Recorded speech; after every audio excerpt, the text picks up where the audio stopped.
Voilà. Et donc, cet après-midi, pour la plupart, certains, je crois, c'est déjà 12 heures pour presque tout le monde, nous recevons Irène Aroup. Irène est la fondatrice et dirigeante de BInnov et elle accompagne les organisations dans leur transformation en s'appuyant sur des approches très innovatrices. Alors, Irène est dans les secteurs, elle a travaillé dans le secteur pharmaceutique, dans les finances et la technologie, mais aussi elle a travaillé avec les organisations aussi bien publiques que privées. Alors, c'est depuis 15 ans qu'Irène se focalise sur l'élaboration et la mise en œuvre des partenariats et des stratégies de croissance innovantes et durables. Donc, Irène va être avec nous pour partager son expérience avec nous.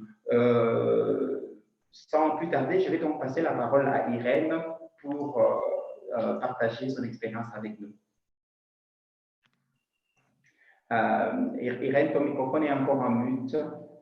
Oui, pardon, j'étais restée en mute, pardon. Merci Doudou et bonjour à tous. Alors certains auront déjà joint la première conférence, celle juste avant.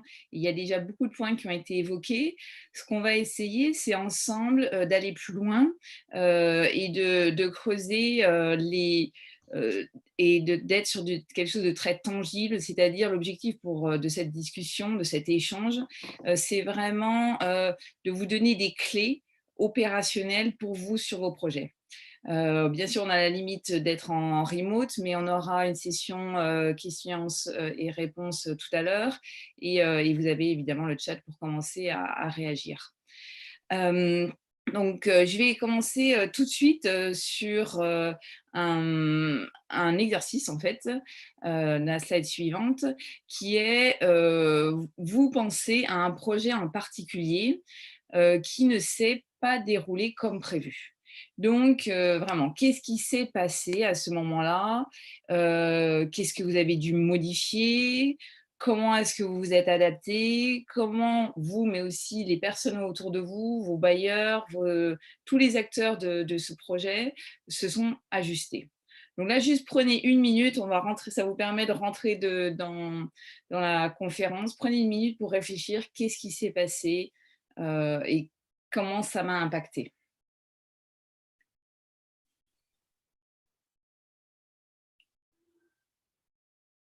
Ok. Je suis sûre que vous avez des exemples et ça nous permet de rentrer directement sur cette dualité, si je puis dire, entre ce qu'on avait planifié, notre projet, et puis la réalité terrain. Donc, ce qu'on voit, et on peut dire que le Covid est vraiment un exemple assez majeur là-dedans, c'est que finalement, on a notre planning qui est bien fait, notre projet qui est bien cadré ou le mieux possible. Et puis, la réalité terrain, c'est qu'il va y avoir des informations additionnelles, il va y avoir des priorités qui sont revues, il va y avoir des démissions, des restrictions. Alors, bon, sur le Covid, je pense que vous avez une liste très longue de restrictions, de complexités qui se sont ajoutées et qui ont fait que finalement, vous avez dû vous adapter, vous avez dû faire avec, ou alors sans, ça dépend comment on regarde. Donc voilà, donc ça c'était juste pour vous mettre dans le sujet.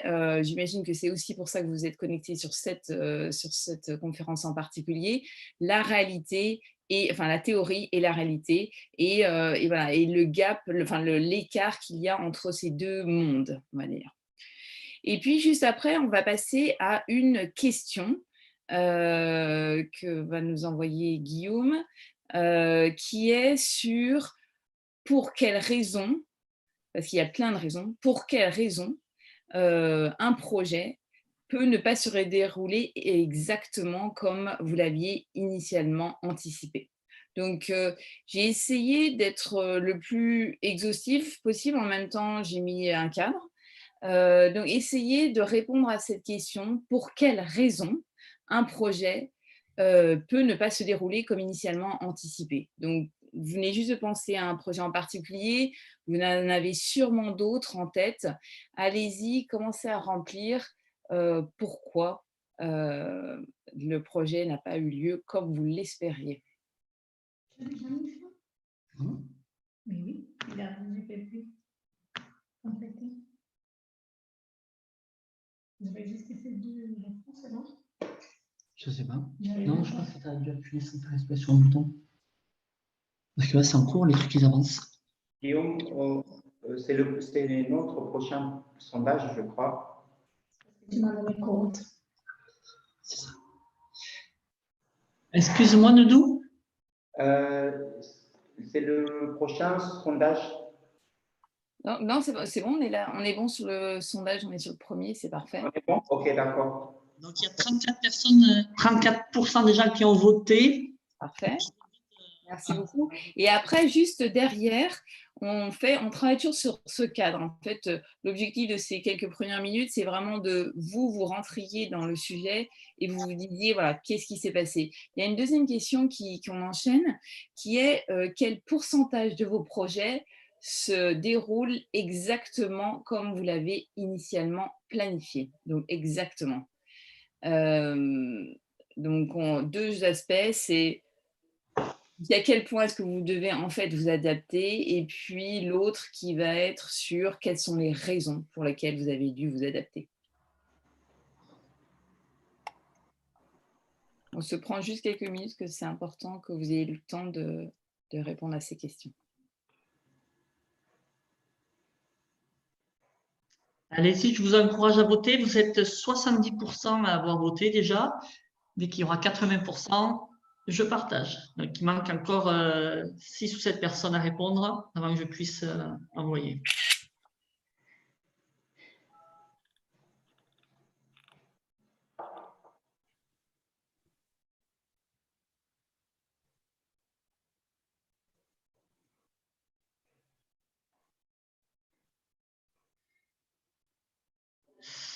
Allez, ça bouge plus trop. On a déjà 3/4 des personnes qui ont voté. Je vous partage le résultat. Donc, ce qu'on va voir, là, vous voyez les résultats. Ce qu'on voit, c'est que finalement, il y a quelques projets qui arrivent, qui vont se dérouler, je vais dire, de façon classique. Donc là, il y avait 4, donc ça veut dire 11%, 10% des projets vont se dérouler à peu près comme il faut. Et après, il va y avoir une grande majorité de projets qu'il va falloir adapter, donc 90%, alors adapter plus ou moins, mais je constate quand même que dans 16% des cas, vous indiquez que quasiment aucun de vos projets va se dérouler comme initialement planifié. Donc ça, c'est le premier point, hein. Donc la réalité terrain, encore une fois, on touche du doigt ce qui se passe, c'est-à-dire qu'on planifie, on a beau planifier, le terrain vous rattrape. Et le deuxième point, c'est ce que vous voyez, c'est qu'il y a des risques. Alors, ce qui va sortir, donc c'est assez uniforme, mais on voit bien que la partie planning et la partie risque vont fortement impacter, et pas toujours, parce que souvent on parle souvent de budget, budget, budget. Oui, les budgets sont importants, mais finalement, on voit bien que les autres, tous les critères et tous les éléments sont importants dans un projet, et tous ces éléments peuvent impacter la réalité terrain. Donc, qu'est-ce que ça nous dit? Ça nous dit tout simplement que quand on va, et c'est l'objet de notre discussion maintenant, nos échanges, quand on va planifier, quand on va travailler sur son projet et quand on va travailler sur le contrat, il faut absolument intégrer l'ensemble des éléments du contrat, du projet, excusez-moi, dans le contrat pour mieux gérer, anticiper. OK? Donc là, ce qu'on a fait rapidement, c'est qu'on s'est donné quelques minutes pour faire l'analyse, le constat. C'est toujours important, et quand on parle projet, on parle on va en parler dans une seconde, de vision, et c'est toujours important de prendre ce temps, de se dire, voilà, qu'est-ce qui se passe? Prendre un moment et se dire, voilà, qu'est-ce qui se passe dans le système? Moi, je cours toute la journée, j'essaye d'être un peu le pompier à répondre à telle ou telle problématique, mais qu'est-ce qui se passe? Qu'est-ce qui m'impacte? OK? Donc, on va passer, slide suivante, à, évidemment, qu'est-ce qu'on en fait? Là, on était sur le constat, qu'est-ce qu'on en fait? Donc, le premier point sur sur la slide suivante, sur laquelle on va travailler, c'est ancrer l'aspiration. Donc, le projet, donc vous allez être très occupé à remplir des documents, à répondre à des appels, ou par exemple, vous allez être en anticipation, c'est-à-dire vous allez être en force de proposition. Ah, c'est celle juste avant. Non, pardon, excuse-moi. C'est Guillaume, pardon. Vous êtes donc très occupé à travailler sur l'opérationnel, sur le projet, sur le décrire, mais c'est important, encore une fois, de commencer sur pourquoi. En fait, pourquoi je vais mettre toute cette énergie? Pourquoi je vais demander des financements? Pourquoi, à quoi est-ce que je réponds? Et bien sûr, ça paraît une évidence, mais vous avez vu, j'ai mis une petite image un peu humoristique pour dire, on dit beaucoup l'humain, c'est au cœur de toutes les organisations et finalement, dès qu'on est sur un projet, dès qu'on est sur une réalité, on risque de se faire happer par la documentation, par des réponses très opérationnelles. Donc moi, mon premier point d'ancrage et le premier point le plus important, c'est d'abord de prendre le temps de se dire, voilà, il y a un problème dans tel pays, avec telle population, enfin, au-delà du comment, pardon, excusez-moi, c'est commencer par le pourquoi. On l'a constaté, c'est dans quel cadre, qu'est-ce qui se passe, quelles sont les dynamiques, comment cette problématique en est arrivée là, etc. Ça va vous permettre de prendre ce recul-là. Et je ne sais pas si certaines personnes étaient à la toute première conférence de la journée qui était sur identifier sa raison d'être pour avoir un plus grand impact. Mais c'était ça, c'est se dire, moi en tant que personne qui va vouloir animer, créer, gérer ce projet, qu'est-ce qui m'anime? Voilà, quelle est ma vision? Donc, voilà, ça c'est le premier point de point de vue personnel, prendre le temps de se questionner. Le deuxième point, sur la slide suivante, c'est les interactions. Bien sûr, on ne travaille pas de façon isolée, on travaille ensemble. Et ce qui va être important sur ces interactions, c'est de se dire, nous sommes une équipe. Moi, je suis peut-être porteur de projet, c'est moi qui vais négocier, c'est moi qui suis en contact avec le bailleur, etc. Ou pas d'ailleurs. Mais je travaille au sein d'une équipe, je travaille au sein d'un groupe. Et moi, je me suis déjà posé ces questions de qu'est-ce qui m'anime, mais arriver à prendre ce temps de se dire, ben, ensemble, alors vous connaissez sûrement l'expression, ensemble, seul on va plus vite, ensemble on va plus loin. Alors moi j'ai même envie de dire, ensemble on va et plus vite et plus loin. Mais en tout cas, l'idée de se dire, l'ensemble est plus grand que la somme des parties. Bien sûr, si vous êtes en équipe, ce n'est pas une addition de compétences. Ce qui va être important, c'est comment vous interagissez les uns avec les autres. Et c'est vraiment, moi j'insiste, quand je mets ancré, c'est vraiment dire au départ du projet. Je sais très bien qu'on va être dans l'urgence, qu'il va falloir faire les choses vite, vite, vite. Cependant, on voit bien qu'après, ne pas avoir pris ce temps de se questionner en équipe, c'est ça qui va souvent nous rejoindre. Et d'ailleurs, vous avez mis dans 47%, il y a un impact ressources humaines dans le pôle là qu'on a eu juste avant, 47%, la partie formation, le fait de la rotation, etc. Donc, c'est important, bien sûr, au départ, mais c'est important dans la vie du projet. On n'est pas une équipe, allez, tout va bien, Guillaume et Myriam, voilà, Mireille, pardon, on est ensemble, on va travailler, tout se passe bien, etc. Et puis, on se revoit dans 6 mois. Non, c'est pas comme ça, évidemment, que ça se passe. Et prendre ce temps, cette réflexion dans le temps, et régulièrement, on a parlé enfin, il a été discuté dans la conférence précédente, l'aspect communication. L'aspect communication, c'est pas seulement avec les bailleurs, c'est aussi en interne, avec l'équipe, avec les bénéficiaires, etc. Donc, l'agilité, alors je ne l'ai pas mentionné parce que je ne vais pas rentrer trop dans la théorie. Là, la conférence et les éléments que je vous donne s'ancrent sur une méthodologie qui s'appelle l'agilité. Alors, je ne sais pas si ça vous parle, mais vous le comprenez de vous-même. L'agilité, c'est le fait de s'adapter dans un monde qui va être, comme l'a dit Toutou, complexe, évolutif, incertain, etc. Donc ça, c'est la réalité du terrain. Le monde, les choses, et le Covid, encore une fois, l'a bien montré, le monde évolue, Donc, comment on va s'adapter? Donc, ce pilier, l'agilité, c'est la responsabilité des équipes, responsabilisation pardon, des équipes et des collaborateurs motivés.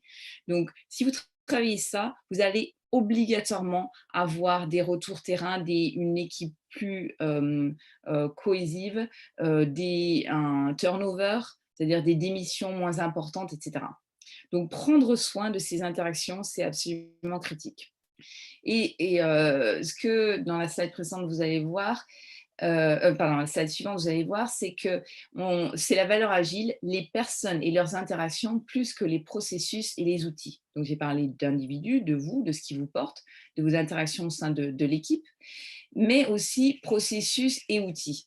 Alors, je ne dis pas, slide suivante, qu'il n'y a pas de processus et pas d'outils. Ce qui est important, c'est de dire que c'est la priorisation. Le focus est d'abord sur vous, sur les personnes, et les outils sont au service d'eux. Tout à l'heure, on a parlé beaucoup de cadres, et on va parler encore plus de contrats dans une seconde, mais les contrats, etc., sont au service. Ils sont au service de votre mission, de ce que vous voulez réaliser sur le terrain, et pas l'inverse. Et bien sûr, c'est compliqué, mais c'est important de l'avoir en tête, mais pour arriver, malgré les urgences, malgré le quotidien, malgré tout ce qui est activité opérationnelle, de ne pas perdre de vision ce point-là. Donc, le lien avec le contrat. Donc, ce qui est important, c'est en amont, quand vous négociez le contrat, et moi je vais répéter tout le long dans le prochain quart d'heure, les prochaines 20 minutes, c'est quand vous négociez le contrat, il est extrêmement important d'engager votre bailleur dans cette vision. Bien sûr, le bailleur va dire oui, alors dans tel pays, on a tel problème médical avec telle population, et voilà, donc nous, on vous donne un budget pour ça. Mais prenez le temps de discuter, prenez le temps de lui aussi voir ce qu'il a dans les tripes, je vais être très opérationnelle, de ce qu'il a envie derrière, etc. Et ce que je dirais, c'est que quand vous allez commencer à négocier ce contrat, si vous avez pris ce temps de comprendre ce qui le motive, ce qu'il y a derrière aussi, derrière l'appel d'offres ou derrière ce que vous allez proposer et la façon dont il va y répondre, c'est ça qui va faire la différence. Donc, encore une fois, anticiper, communiquer, et de la même façon que je l'ai dit pour l'équipe, communiquer aussi avec votre bailleur. Au départ, en amont du contrat, et vraiment le terme amont, l'anticipation, c'est peut-être le point le plus important de cette discussion, mais aussi dans la durée. Continuer à le tenir au courant, continuer, et on va parler des besoins, etc., à lui montrer ce qui se passe opérationnellement sur le terrain. Il est partie intégrante. Il n'est pas ou l'organisation, la personne, etc., celui qui va seulement fournir le budget, qui va vous imposer des résultats, qui va vous contrôler. C'est lui qui fait partie intégrante du projet. Voilà. C'est cette dualité qui est... passer de la dualité de il y a un bailleur et il y a l'équipe à nous sommes une équipe et nous travaillons ensemble. Ancrer l'aspiration. J'ai mis la petite phrase de Einstein pour la folie, c'est de faire toujours la même chose et de s'attendre à un résultat différent.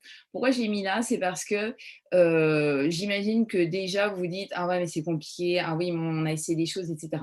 Moi le message que j'ai envie de passer, c'est de dire oui, bien sûr, c'est compliqué. Si c'était simple, vous l'auriez déjà fait, vous auriez déjà pris cette initiative. Mais par contre, l'objectif pour vous, c'est de se dire, je prends du recul, j'essaye, j'engage la discussion avec mes équipes, avec moi-même, avec mes équipes, avec le bailleur, etc. Et donc, moi, vraiment, le message que je vous passe, c'est essayez, commencez, initiez, itérez, et vous verrez qu'il y aura des résultats. Ancrer l'aspiration, c'était le premier point. Le deuxième point au niveau des pistes de solutions, c'est sur la partie pensée-valeur. Donc, on a parlé d'abord de vous, de l'équipe, etc.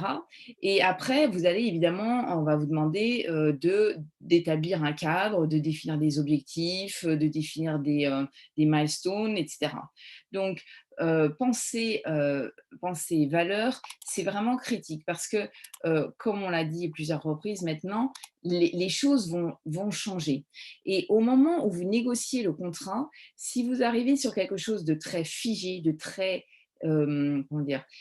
détaillé, structuré, etc., le risque que le terrain vous rattrape et qu'il n'y ait plus adéquation entre, j'allais dire, le joli, je fais exprès de dire comme ça, le joli cadre que vous avez mis en place et la réalité, soit est très grande. Et on l'a bien vu dans le pôle, une très grande partie des projets ne se déroulent pas comme on l'avait anticipé. Donc, quand vous pensez à négocier le contrat, mais vous aussi, vous pensez les différentes clauses, l'articulation de ce que vous voulez obtenir, de l'objectif, de la mission, etc., pensez valeur. Ce qui va faire que, en fait, quand vous allez articuler, quand vous allez écrire les objectifs, vous n'allez pas forcément dire il faut qu'il y ait telle partie de la population qui soit vaccinée, etc., de telle façon, par telle date. Mais vous allez penser plutôt il y a besoin de protéger telle population contre tel risque, etc. Et tout à l'heure, on a parlé des risques. Donc, la façon même dont vous allez articuler le besoin, l'objectif, etc., va être différente si vous pensez d'un côté valeur ou si vous pensez de l'autre côté activité, etc. Puisque, encore une fois, je me répète un peu, excusez-moi, mais c'est important, le terrain va être différent. Ou il y a des informations qui ont changé, où vous n'étiez pas au courant, ou quand vous allez arriver, les choses vont avoir évolué, ou il y a eu un décalage entre le moment de lancement et le moment où vous arrivez. Donc, de toute façon, il va y avoir un certain nombre de modifications sur le terrain. Si je reviens, je fais un tout petit peu de théorie, mais c'est une façon d'ancrer sur la théorie, la méthodologie agile. Il parle de satisfaction client et de l'utilisateur en priorité. Donc, on pense, alors l'utilisateur pour vous, pardon, c'est évidemment le bénéficiaire et votre bailleur. La capacité à livrer de la valeur au plus vite et la coopération permanente. Donc, la coopération permanente, hein, c'est ce qu'on a dit avant, c'est de se dire, voilà, j'ai une relation, j'ai établi un contrat initial, je l'ai rendu le plus ouvert, flexible possible en amont, encore une fois, dans la façon dont je l'ai articulé, dans les interactions que j'ai avec le bailleur, je l'ai déjà sensibilisé en amont au fait que c'est notre objectif, nous pensons valeur, nous pensons ce que nous allons apporter au pays, à la population, aux bénéficiaires, etc. Mais vous l'anticipez, vous êtes déjà dans la discussion de se dire, de leur dire, de vous dire, il va y avoir des choses. Ça fait partie intrinsèque de la vie. Il y a pas de, c'est pas particulier à votre projet, c'est pas particulier au fait que c'est un cadre difficile. C'est que dans la vie, il y a des changements. C'est un fait où vous le voyez tous les jours dans votre vie privée, etc. Avec les gens qui vous entourent.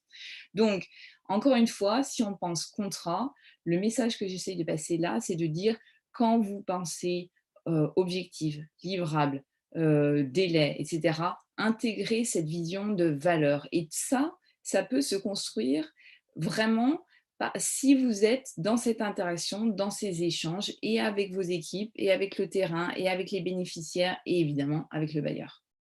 OK ? Donc ça, c'était le deuxième point. Qui est sur la pensée valeur, et ça nous amène à la slide suivante avec donc cette valeur agile qui est la valeur générée opérationnelle plutôt que la documentation exhaustive. Donc encore une fois, c'est ça l'ancrage, c'est de se dire la valeur, c'est ça qui va me driver, c'est ça qui va être mon point d'ancrage, mes discussions aujourd'hui, demain, avant le contrat, pendant le contrat, après le contrat, c'est ça qui va me driver, plutôt que cette documentation que vous savez qui est un cadre, qui est un premier cadre, qui est nécessaire, mais qui va rester un cadre évolutif. Voilà. Donc ça, c'était le deuxième point. Nous enchaînons sur le troisième qui est, tout est lié évidemment, qui est planifier les changements. Alors, vous allez me dire, bah, si c'est un changement, on ne peut pas le planifier, bien sûr. Par définition, on ne peut pas planifier. Et en agilité, ce qu'on va dire, c'est pas qu'on n'aime pas planifier, c'est qu'on planifie de planifier. Alors, qu'est-ce que ça veut dire? Et vous allez le voir juste après dans la slide suivante. C'est que c'est ça la réalité terrain.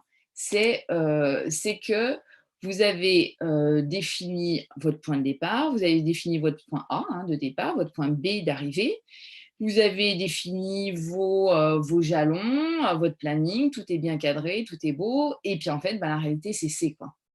Et puis même d'ailleurs, si vous n'êtes pas parti à A, vous êtes parti à A'. Donc, qu'est-ce qui se passe quand on reste sur ce genre de choses? C'est qu'on va arriver sur un B qui ne répond pas aux besoins. Et même entre A et B, il va y avoir énormément de difficultés et de contraintes, de problématiques. Donc, on va arriver sur un B ou un B' qui va satisfaire personne, puisqu'en fait, le besoin était le C et pas le B. Mais vous n'avez pas anticipé, vous n'avez pas pu anticiper ce que c'était ce C, mais vous n'avez même pas intégré dans le contrat ou dans la discussion le fait qu'il pouvait y avoir un C. Ok, donc moi, ce que je vous suggère, c'est la slide d'après, c'est c'est de planifier le changement. Alors, j'avais mis juste un petit message pour dire, quand on ne sait pas où on y va le plus vite possible. Donc, c'est souvent ça la réalité, c'est de se dire, on essaye et puis on avance. Mais bon, ce n'est pas forcément le plus recommandable. Donc, le plus recommandable, c'est la slide suivante qui va être, voilà, se dire, planifier, anticiper le changement. Donc, qu'est-ce qu'on a? On va avoir au niveau du planning, ça c'est la réalité. Vous avez parti de A et vous pensez arriver à B. Mais la réalité, c'est que vous partiez de A', parce qu'une fois que vous êtes arrivé, une fois que le contrat a été enfin signé, une fois que vous êtes arrivé sur le terrain, une fois que vous avez vraiment vu l'équipe, une fois que vous avez vu leurs compétences, une fois que, etc., et bien en fait, c'est A', c'est déjà pas A. Déjà, on n'est pas parti au bon endroit. Et après, comme on l'a dit tout à l'heure, il y a le C. Donc, ce qui est important au niveau du contrat, ce n'est pas forcément de mentionner le B ou le C, parce que le B, c'est ce qu'on avait imaginé, et le C, vous ne pouvez pas anticiper, parce que c'est justement le terrain qui va vous amener au C. C'est plutôt de penser en bloc de valeurs. Donc, se dire, voilà, sur cette population, on veut améliorer telle chose, mais de ne pas être trop spécifique dans les objectifs, dans les milestones qu'on s'est donnés, pardon, les milestones, c'est les étapes clés qu'on s'est données pour avoir cette capacité de s'adapter. Et finalement, le planning, qu'est-ce que ça va vous faire permettre? C'est d'aller de A à un point X, puis de ce point X à un autre point.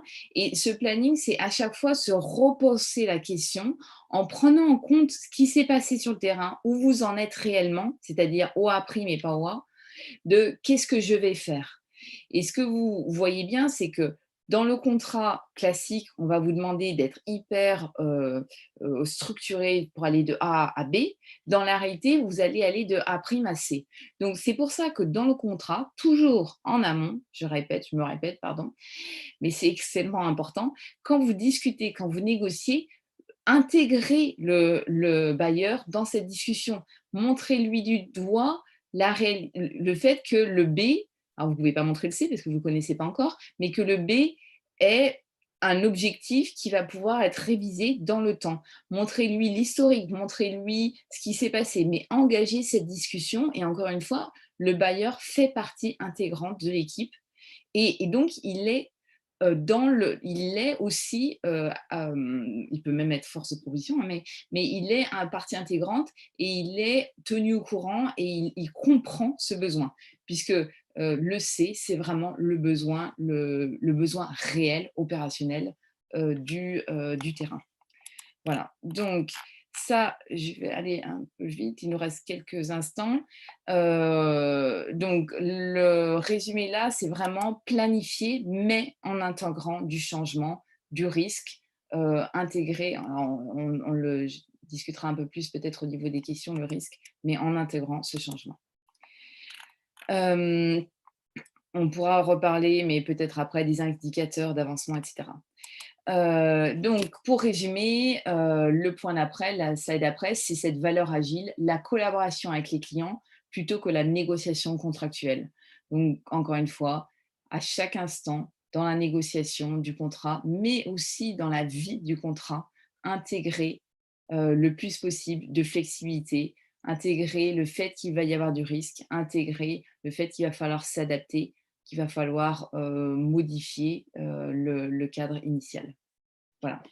Donc ça, c'était le troisième point. La dernière piste de collaboration, d'évolution, c'est justement le fait d'intégrer au sein du contrat, alors vous le voyez dans la petite image, je vais faire un point sur le contrat. Non, bien sûr que non, on ne sait pas chaque année qu'on fait un point sur le contrat. On est dans une… Alors, j'ai fait exprès d'utiliser cette petite photo pour montrer qu'on n'est pas de façon ponctuelle à envoyer un rapport un an après ou un point donné après l'échange. La discussion, elle est à chaque instant. Elle est quand les choses vont bien aussi. Elle est aussi, bien sûr, quand les choses sont un peu plus complexes. Mais cette communication, c'est dans la durée et dans la vie de tous les jours du projet. Pardon, quand je dis tous les jours, ce n'est pas le tenir au courant tous les jours, bien sûr, mais dans la vie du projet, à chaque fois qu'il y a des choses importantes qui ont lieu, qu'elles soient bonnes ou plus compliquées. Donc, cette dernière vision, qui est vraiment en fait le résumé, c'est la collaboration. L'idée, c'est, et je résume un peu l'impact sur le contrat, c'est, voilà, on va à chaque instant rester dans cette réalité terrain. Bien sûr, il y a le contrat, bien sûr, il y a des choses qu'il va falloir délivrer, des documents qu'il va falloir émettre. Je ne suis pas naïve et on le vit tous, mais le plus possible, quand vous êtes au moment de la négociation du contrat, pensez à la réalité. Appuyez-vous sur l'historique, allez voir les équipes, allez voir les bénéficiaires, allez aussi parler aux bailleurs. Eux aussi ont une expérience, eux aussi ont vu ce qui se passe sur le terrain. Engagez cette discussion, ce flot d'interaction qui va vous permettre, vous aussi, au départ, d'élaborer, d'articuler un projet qui est beaucoup plus… qui prend beaucoup plus en compte le fait qu'il va y avoir des évolutions et des changements. Encore une fois, cette relation de confiance, cette relation de confiance, ça se crée dans la durée. Bien sûr, au départ, il va y avoir un premier échange, mais le fait même que vous l'engagiez, le fait que vous lui demandiez son avis, le fait que vous lui montriez toute votre expertise, toute votre historique, tout ça, c'est important parce qu'en fait, au lieu de penser « Ah ben non, je suis en train de me décrédibiliser parce que je suis en train de lui dire que moi, je ne peux pas tout anticiper », non, vous êtes en train de lui dire « Moi, j'ai un vrai historique, j'ai un vrai expérience terrain et je sais que sur le terrain, les choses vont évoluer. Donc moi, je vous fais partager toute mon expérience et grâce à cette vision, grâce à cette expérience, grâce à cette capacité de me dire oui, il y a les risques et oui, on ne peut pas tout anticiper, je vais vous faire bénéficier, oui, vous, le bailleur, de cette expérience et de permettre que ce contrat, et bien sûr, le contrat, c'est qu'un moyen, que ce projet aboutisse à une amélioration, à de la valeur tangible, réelle sur le terrain. Donc, discuter en amont, et montrez-lui, on a parlé d'évolution du projet, montrez-lui que finalement, ce n'est pas la meilleure solution au meilleur moment, ce n'est pas en amont, ce n'est pas au moment où on est à A qu'on le sait, c'est au moment où on est à C, parce que justement, vous avez pu évoluer avec lui, vous avez pu évoluer avec les équipes, vous avez continué cette discussion et cet échange avec eux et vous les avez tenus au courant. Donc, il n'y a pas cet effet surprise et il va être partie intégrante de l'équipe. Donc, le cadre pour évoluer, encore une fois, je me résume, je me répète, mais c'est les points clés vraiment de notre échange, c'est dans le contrat, incluez du risque, incluez la marge de manœuvre, incluez et puis tenez-vous au courant, demandez qu'est-ce qui se passe quand on réévalue, quand les choses évoluent, quel est le processus, comment on va travailler. Donc, dès le départ, vous l'habituez, vous le familiarisez, vous l'incluez sur le fait que oui, le changement va avoir lieu, c'est un fait, mais c'est ensemble que nous allons pouvoir en faire une réussite parce que nous l'aurons intégré. Voilà. Donc, c'était les points clés de cet échange. Je vous ai remis les 4 valeurs agiles, mais voilà. Donc, c'était les points importants. Je voulais mentionner. Donc, le point juste après, là, dans mes projets, quelques slides après, moi, ce que j'ai envie de vous dire, c'est repenser à ce projet initial auquel vous avez pensé tout au départ. Et puis, à la lumière de ce qui est dit, qu'est-ce que vous avez envie de faire de différent? Parce que c'est ça qui est intéressant dans ces… Si vous êtes connecté, c'est que le sujet vous intéresse, mais aussi, qu'est-ce que vous allez en faire? L'objectif, c'est de se dire, qu'est-ce que je vais tenter? Moi, je suis capable, moi, j'ai de l'expérience, moi, je suis compétent, j'ai travaillé, j'ai vu la réalité. Qu'est-ce que moi, demain, dans mon projet, j'ai envie d'essayer, de tenter, voilà, de mettre en œuvre. Merci beaucoup pour votre attention. J'ai un peu dépassé. Pardon. Merci beaucoup, Irène. Voilà, donc il y a une conversation qui se passe dans le chat, mais je pense que nous allons essayer d'ouvrir, de lancer d'ouvrir la salle pour les questions des gens qui sont dans la salle. Alors, là, je vois Ulrich qui a sa main levée. Guillaume, on va passer la parole à Ulrich Maleki. Alors, essayons d'être bref quand on pose des questions, d'aller droit au but. Comme ça, on permet aux autres de parler, on permet d'avoir une discussion assez dynamique. Malek. Merci pour la parole. J'espère que je me fais entendre. Ça va? Oui. Okay. Oui, on vous entend. Ok.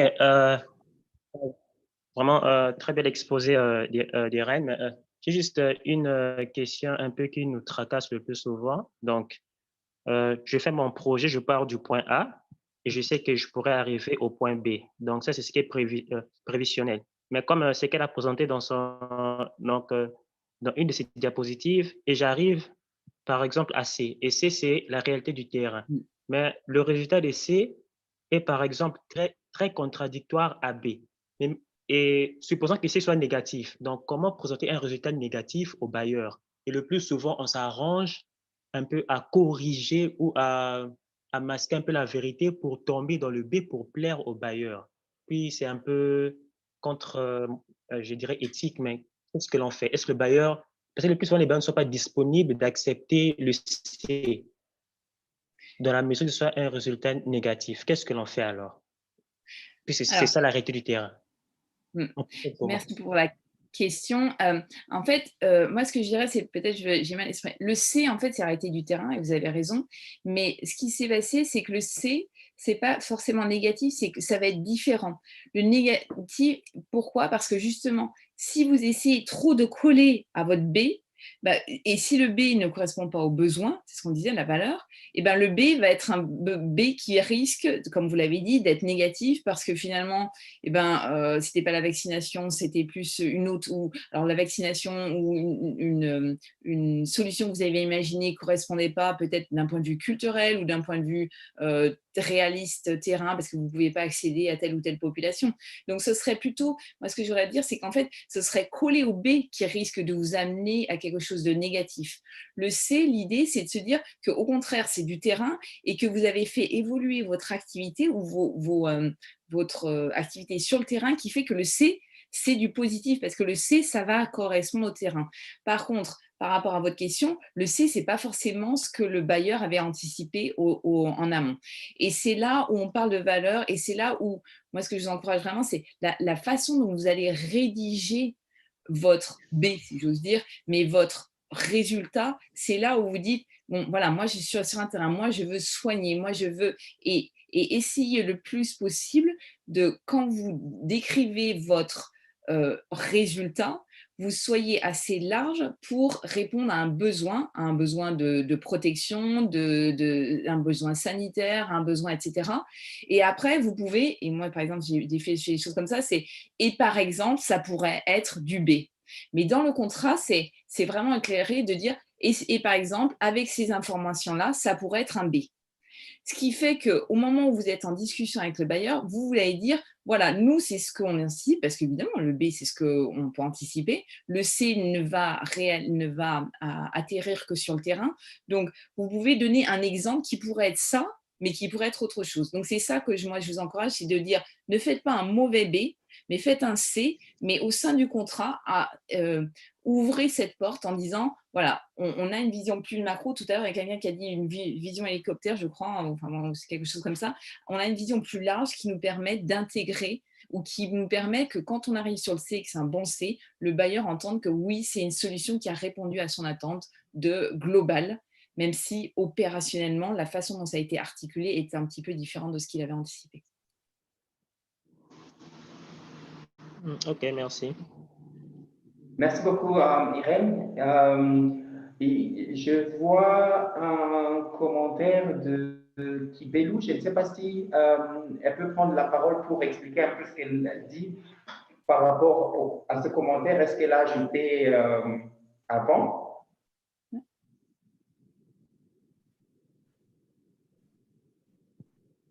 Je ne vous entends pas. Ouais. Sinon, on va… Je t'aime. Pardon? Non, ça y est.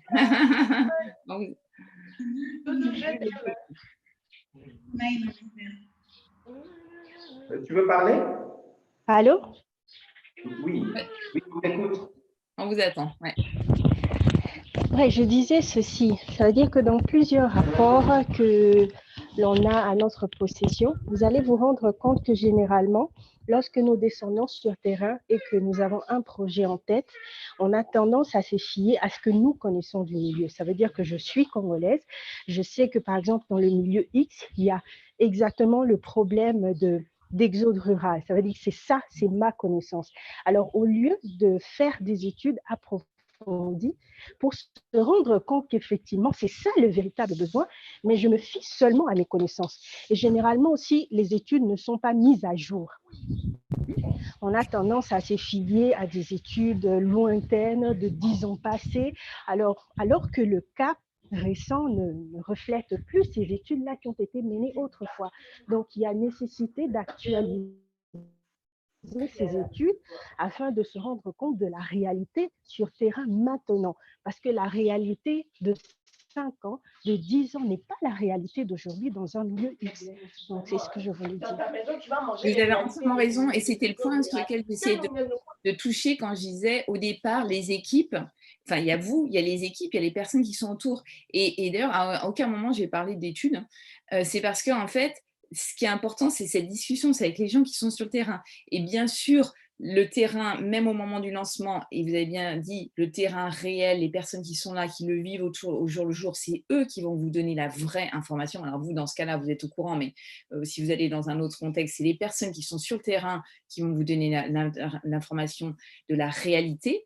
Ce qui n'empêche pas que malgré ça, il va y avoir des risques. Donc, c'est pour ça qu'il y a d'un côté, enfin pas d'un côté, il y a à la fois le fait d'intégrer l'équipe, de les tenir au courant, de les écouter, mais aussi de continuer à rester ancré sur le terrain, de continuer à s'adapter. Donc, je suis entièrement d'accord avec ce que vous dites. La réalité enfin, c'est le retour terrain qui va vous donner une réelle compréhension de ce qu'est le besoin plutôt que quelque chose qui est très théorique sur une étagère.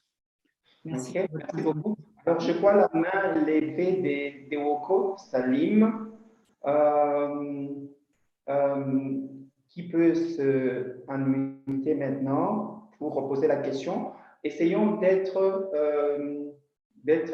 comment dire, bref dans la question et vraiment aller droit au but pour nous permettre de gagner du temps et de laisser aux autres le temps de parler.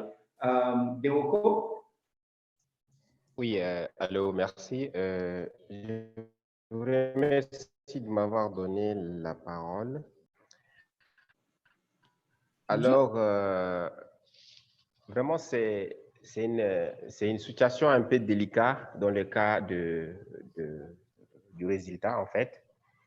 Des fois, les bailleurs eux-mêmes, d'abord, qui vous financent, ils vous empêchent, en fait, de soumettre des rapports négatifs, en fait.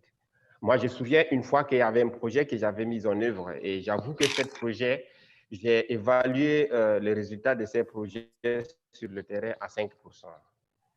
Et c'était vraiment négatif pour plusieurs raisons, de l'insécurité et machin et consort. Mais le bailleur eux-mêmes, c'est-à-dire, il m'impose, c'est-à-dire d'ajouter certains des résultats qui n'ont pas de rapport avec ce que je fais sur le terrain. Et ça devient vraiment une polémique entre nous parce que je dis que non, moi, je ne peux pas ajouter en fait ce que je n'ai pas fait sur le terrain. Vous voyez, ça, c'est d'abord un contexte que je trouve que c'est un peu bizarre pour le bailleur qui nous finance souvent. Alors, deuxième aspect, C'est concernant en fait l'intervention par rapport au contrat qui disait tout à l'heure par Rennes, en fait d'ajouter toutes les activités relatives au recrutement ou bien aux besoins que nous allons mettre en œuvre. Mais nous sommes souvent en face de certaines des staffs qui sont vraiment compliqués. Et vous savez, l'esprit d'abord de l'organisation, nous sommes basés beaucoup plus dans l'esprit participatif ou être polyvalent et être aussi un peu prêt pour accomplir certaines des tâches.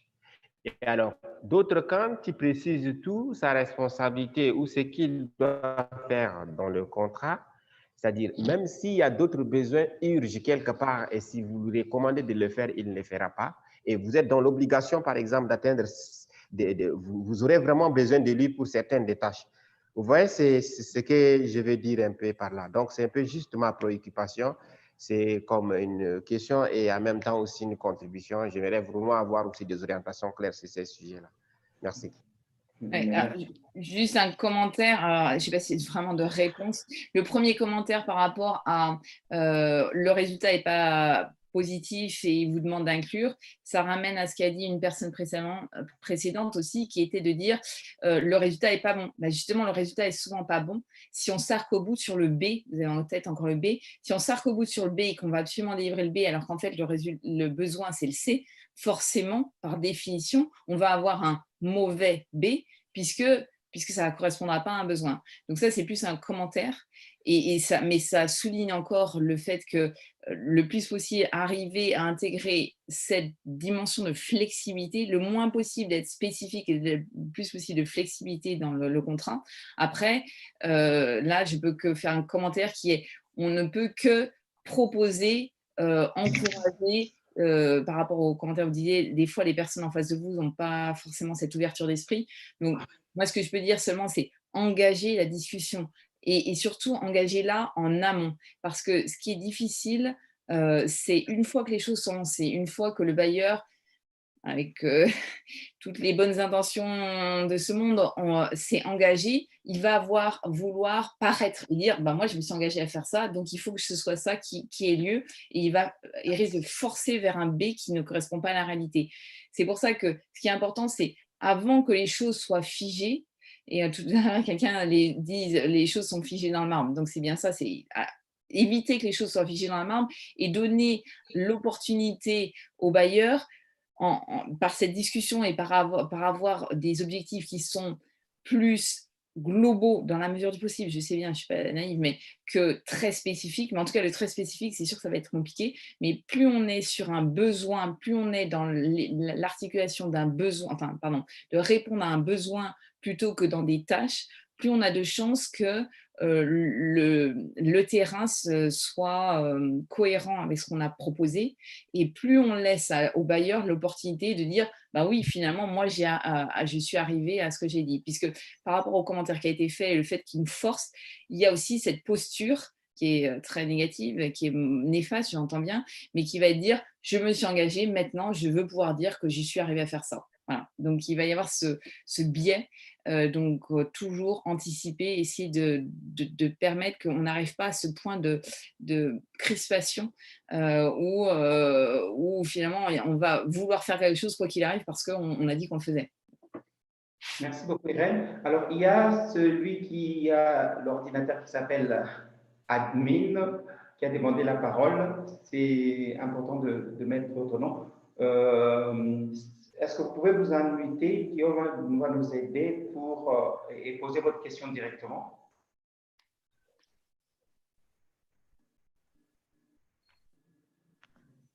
On vous écoute, Admin. Ouais. Admin, vous pouvez vous unmuter maintenant.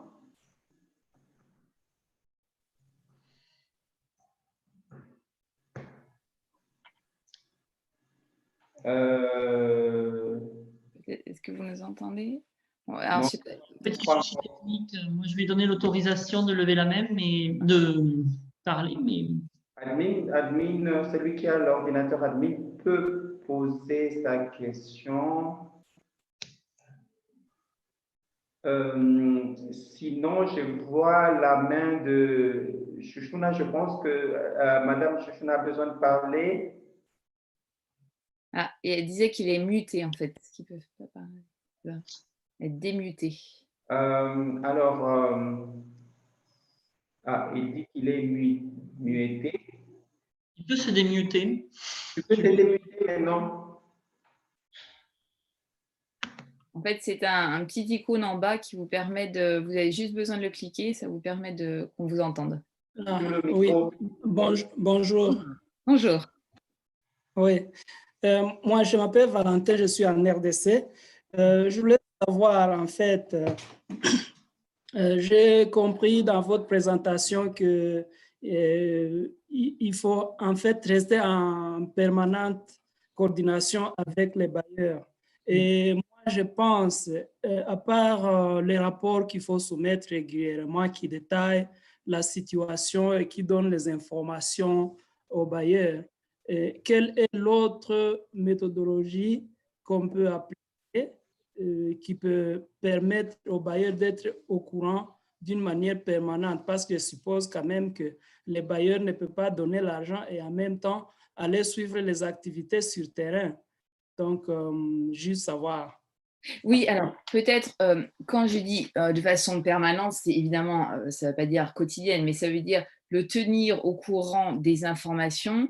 Après, je ne sais pas à quelle fréquence vous devez soumettre des rapports, mais moi, ma recommandation, c'est plutôt que ne passer que par ce canal de rapports qui vont finalement être assez cadré, contraint, etc., de se dire, voilà, il y a d'autres façons et le discuter avec lui. Le discuter avec lui et dire, voilà, pour vous tenir au courant, tenez-les au courant des bonnes choses aussi. C'est vraiment un message de ce qui se passe bien. C'est toujours important parce qu'au moment où il y a quelque chose qui est un peu plus compliqué, on a déjà cette relation, mais de façon plus informelle et discuter avec lui.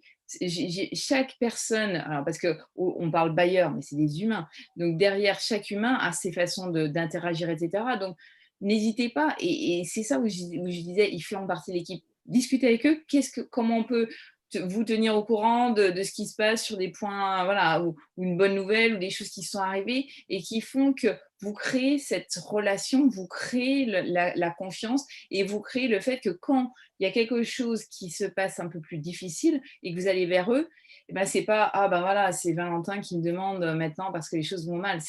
Oui, c'est cette relation que vous avez pu créer. Donc, ma réponse, ce serait demandez-leur.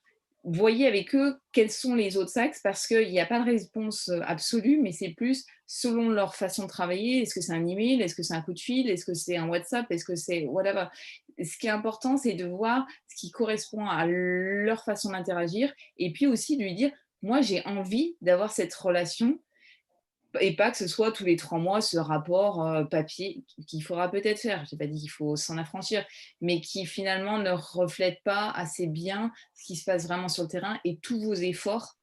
Parce que bah voilà, souvent, ces rapports, c'est assez contraint, vous remplissez les cases et points, mais ça ne transmet pas toute votre implication, tout votre effort. Donc voilà, moi, ce sera ma recommandation. Parlez-en, demandez-lui et gardez ce rapport qui peut être très rapide. Hein, ça peut être juste quelques minutes de coup de fil ou un petit email, etc., mais qui vous permet de pouvoir avoir cette porte d'entrée hors du cadre figé de la documentation qui existe, dont on ne peut pas s'affranchir, mais qui n'est pas complet.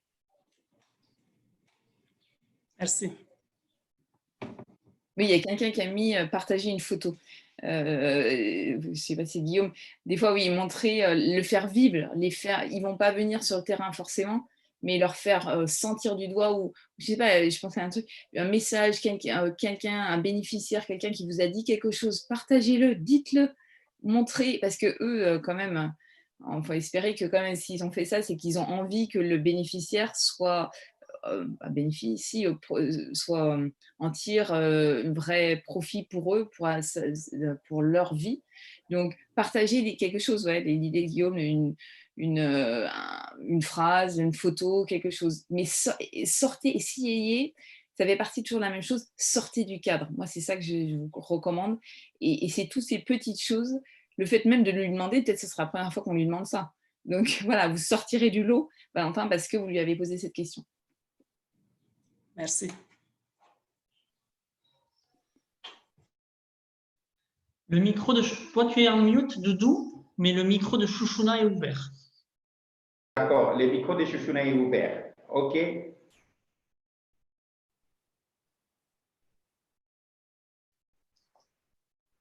Vas-y, tu peux parler. On vous écoute, Chouchouna, si vous avez... Vous ne parlez pas, maman Chouchouna, vous ne parlez pas. Il faut vous unmuter chez vous. Elle doit avoir un petit problème technique parce qu'elle n'est pas mute. Ah, elle n'est pas... D'accord, ok. On ne vous... Ah, okay. Ouais, peut-être qu'on ne voit pas. Elle a dû être coupée, je ne sais pas. OK. Est-ce que vous avez essayé de parler? Allô, allô? Non. Non, pas du tout. Malheureusement, on ne va pas voir les commentaires de Chouchouna. En même temps, nous sommes arrivés à la fin de la session, je pense. Guillaume? Oui. Je te laisse conclure, Doudou. On arrive à la fin. Okay. En tout cas, là, ça ne va, on n'a pas le commentaire de Madame Chouchouna. Si Madame Chouchouna écrit, j'essaierai de répondre. On est arrivé à la fin, mais oui, on va éviter. Alors, je ne sais pas si Doudou, tu as des problèmes de son ou pas, donc peut-être que je vais t'aider peut-être pour clôturer. Je te remercie, Irène, pour cette participation. C'était très inspirant d'avoir un regard différent parce que, évidemment, nous sommes tous dans le milieu des ONG et c'était bien de savoir aussi comment ça se passe dans le secteur privé, de voir que aussi des questions similaires peuvent se poser dans le secteur privé. Si on m'a demandé si tu pouvais partager la présentation. Oui, bien sûr, évidemment. Voilà, évidemment. Ouais. Les gens m'ont demandé des questions sur la méthode agile. Je pense que tout le monde sera très demandeur si tu as de la documentation à nous partager. Et voilà, moi je vais juste te demander, est-ce que tu as une actualité ou à nous partager ou un conseil à nous donner avant de partir, quelque chose que tu souhaites partager avec nous? Parfait.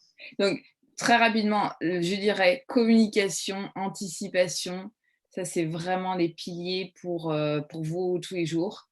Et l'autre chose, c'est que justement, en parlant d'agile et collaboration, j'ai ouvert récemment une plateforme ouverte. Donc, tout le monde peut y aller de façon gratuite, évidemment, qui est une plateforme d'échange. Alors justement, sur les sujets autour de la collaboration, l'innovation, l'agilité. Donc, si Guillaume, tu vas peut-être mettre dans le chat le lien de la plateforme. Je ne l'ai pas sous la main. Ça sera après.